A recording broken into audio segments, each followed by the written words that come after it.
जैसे ही नोबिता कैमरे से जियान की एक फोटो खींचता है, अगले ही पल उस कैमरे से एक मैकेनिकल मॉडल बाहर निकल आता है। अब बस उसे जोड़ना बाकी था ताकि उससे असली जियान का मुकाबला किया जा सके। वैसे तो ये सारे पार्ट्स देखने में काफी जटिल लग रहे थे, लेकिन मॉडल बनाने के एक्सपर्ट सुनेओ के लिए ये बिल्कुल आसान काम था। फिर क्या था, दोनों तुरंत उसे जोड़ने में लग गए। सुनेओ डिजाइन समझ रहा था और नोबिता पार्ट्स जोड़ रहा था। सबसे पहले दोनों ने उसके पैर लगाए, फिर धड़ और आखिर में जियान का बड़ा सा सिर। कुछ ही देर में उनका एंटी जियान रोबोट पूरी तरह तैयार हो गया। सुनेओ ने तुरंत उसे आदेश दिया कि जाकर असली जियान को अच्छी तरह सबक सिखाए। रोबोट जियान आदेश की पुष्टि करते हुए अपने हाथ उठाता है, लेकिन तभी अचानक दोनों के ध्यान हटते ही वह जोरदार हमला कर देता है। इतना ही नहीं, चलते चलते वह चिल्लाने लगता है कि वह दुनिया का राजा बनेगा। शायद उसी पल उसके अंदर असली जियान की आत्मा जाग गई थी, जिसे देखकर नोबिता और सुनेओ पूरी तरह हैरान रह जाते हैं। कुछ ही देर में रोबोट जियान एक पार्क में पहुंच जाता है। जियान जैसी ही उसकी आदतें थी, इसलिए वह बच्चों की कॉमिक्स छीनकर अपने पास रख लेता है। सच में जियान जहाँ भी जाता है वहाँ कुछ न कुछ जरूर छीन लेता है। असल में इसकी गलती नोबिता की ही थी, क्योंकि उन्होंने रोबोट में कंट्रोल डिवाइस लगाना ही भूल गए थे। अगर ऐसा ही चलता रहा तो रोबोट जियान पूरे शहर में खुलकर उत्पात मचाएगा, और अगर वह गाने का फैसला कर ले तो शायद पूरे शहर के लोगों की हालत खराब हो जाए। ये सोचकर नोबिता और सुनेओ घबरा जाते हैं। अब उनके पास सिर्फ एक ही रास्ता था, किसी तरह रोबोट जियान में कंट्रोल डिवाइस लगाना।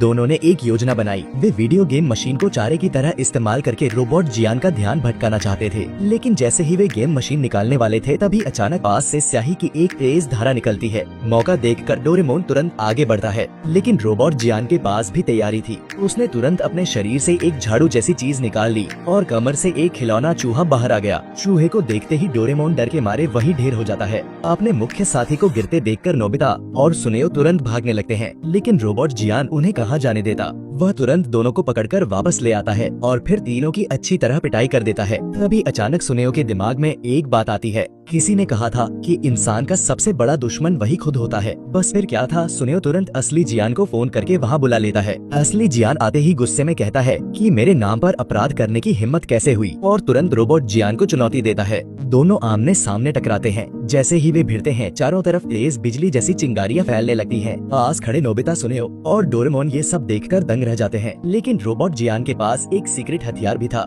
जिससे धीरे धीरे लड़ाई का पल्ला उसकी तरफ झुकने लगता है। चारों तरफ खड़े लोग भी असली जियान के लिए चीयर करने लगते हैं। धुएं के बीच दोनों की लड़ाई जारी रहती है, और कुछ समय के लिए तो ये समझना भी मुश्किल हो जाता है कि आखिर ज्यादा ताकतवर कौन है। आखिरकार रोबोट जियान असली जियान की कॉपी ही था, इसलिए दोनों की ताकत लगभग बराबर थी। चाहे आर्म रेसलिंग हो या खाने की प्रतियोगिता, दोनों हर मुकाबले में बराबरी पर रहते हैं। आखिर में दोनों हेडबट करने का फैसला करते हैं, लेकिन असली जियान का सिर तो मांस का बना था, जबकि रोबोट जियान का सिर स्टील का था। इस टक्कर के बाद असली जियान तुरंत बेहोश होकर गिर पड़ता है। अब बाकी बचे नोबिता, सुनेओ और डोरेमोन की हालत भी खराब हो जाती है। तभी डोरेमोन तुरंत स्मोक बम निकालता है और साथ ही एक मिनी हवाई जहाज भी निकालता है। तीनों खुद को छोटा करके उस मिनी प्लेन में बैठ जाते हैं और तुरंत उड़ान भर लेते हैं। अब योजना ये थी कि नोबिता और सुनेओ रोबोट जियान का ध्यान भटकाएंगे और डोरेमोन मौका देखकर उसके शरीर में कंट्रोल डिवाइस लगा देगा। दोनों मक्खियों की तरह रोबोट जियान के आसपास चक्कर लगाने लगते हैं। जल्द ही डोरेमोन को सही मौका मिल जाता है और वह पीछे से हमला करने के लिए प्लेन लेकर आगे बढ़ता है, लेकिन रोबोट जियान को इसकी भनक लग जाती है। अचानक वह एक जोरदार सोनिक वेव हमला करता है, जिससे प्लेन भी टूट जाता है। डोरेमोन नीचे गिर जाता है और थोड़ी ही देर में नोबिता और सुनेओ भी पकड़े जाते हैं। अब सब लोग पूरी तरह निराश हो चुके थे। तभी अचानक असली जियान फिर से खड़ा हो जाता है। वह रोबोट जियान का गाना सुनकर तुरंत समझ जाता है कि ये नकली है। तुरंत वह माइक निकालता है और असली ताकत दिखाने के लिए गाना शुरू कर देता है। अब दोनों के बीच साउंड वेव की जबरदस्त लड़ाई शुरू हो जाती है, लेकिन इस लड़ाई में सबसे ज्यादा बुरी हालत नोबिता, सुनेओ और डोरेमोन की होती है। आखिरकार रोबोट जियान कितना भी ताकतवर क्यों न हो, वह इस मुकाबले में हार जाता है, क्योंकि एक मशहूर कहावत है, साउंड वेव की लड़ाई में असली ताकत ही जीती है।